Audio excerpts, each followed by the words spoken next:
রাজধানীর পূর্ব থানা এলাকার লাল বাহাদুর ব্যায়ামাগার সংলগ্ন এলাকায় এক ব্যক্তিকে মারধর করে লক্ষাধিক টাকা ছিনতাইয়ের ঘটনায় তীব্র চাঞ্চল্য ছড়িয়েছে।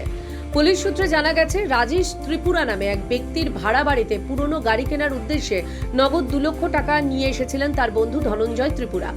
সেই সময় ঘরের মালিক রাজেশ বাবু বাড়িতে ছিলেন না। ধনঞ্জয় বাবু ঘরে ঢোকা মাত্রই 3 থেকে 4 জনের একটি দুষ্কৃতী দল তার উপর চড়াও হয় এবং তাকে মারধর করে সঙ্গে থাকা নগদ 2 লক্ষ টাকা ছিনিয়ে নিয়ে চম্পট দেয়। ঘটনার পরপরই আক্রান্ত ব্যক্তি পূর্ব থানায় অভিযোগ দায়ের করেন। অভিযোগ পেয়ে থানার ভারপ্রাপ্ত ওসি শঙ্কর সাহা দ্রুত একটি বিশেষ তদন্তকারী দল গঠন করে তল্লাশিতে নামেন এবং ঘটনার সঙ্গে জড়িত সন্দেহে 2 যুবককে গ্রেপ্তার করেন।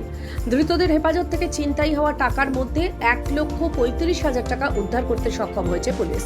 পূর্ব থানায় একটা খবর আসে যে একজন ব্যক্তি যার নাম হচ্ছে ধনঞ্জয় ত্রিপুরা, তার বাড়ি হচ্ছে সাবরুম, ওর থেকে 2 লক্ষ টাকা কেউ ছিনতাই করে নিয়ে গেছে।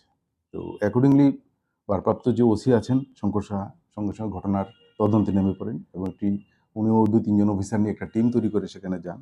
ঘটনাস্থল হচ্ছে লাল বাহাদুর ক্লাব এবং লাল বাহাদুর ক্লাবের যে বাড়ি মালিক ওনার নাম হচ্ছে চন্দ্রদেব বর্মা। ওনার বাড়িতে ভাড়া থাকে রাজেশ ত্রিপুরা।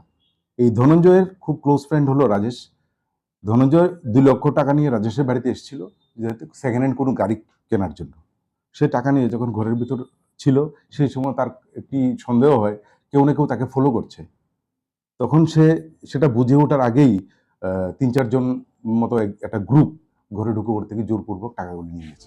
শুক্রবার এক সাংবাদিক সম্মেলনে এই সাফল্য ও তদন্তের অগ্রগতি সম্পর্কে বিস্তারিত জানান সদর মহকুমা পুলিশ আধিকারিক দেবপ্রসাদ রায়। তবে তদন্তের স্বার্থে এবং বাকি অপরাধীদের হদিশ পেতে এখনই ধৃতদের নাম পরিচয় প্রকাশ্যে আনতে নারাজ পুলিশ প্রশাসন।